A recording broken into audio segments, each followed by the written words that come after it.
Hey guys, it's me again with another Canva tutorial and Canva tip. For this video, I will teach you how to blend Canva text on your posters through the use of the transparency function of Canva.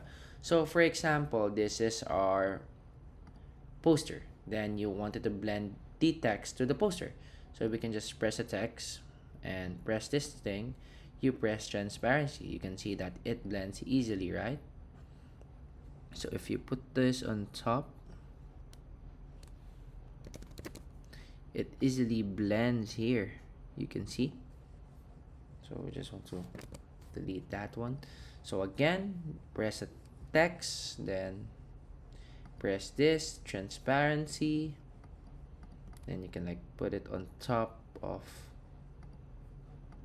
whichever you want. So there you go. So you can just put on the top layer.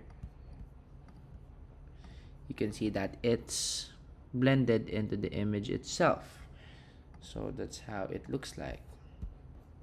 We can see here that it's easily blended with the image. So if you want to try another one, you can just maybe add a page, then templates, then maybe another poster.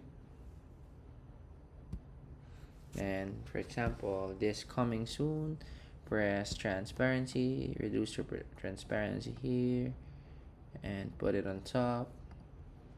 So you can see that it's already blended with the image itself. So once again, that's how you blend posters or text in posters in Canva. Once again, thank you for watching this Canva tip. Please don't forget to like and subscribe and hit the bell button. And thank you for watching.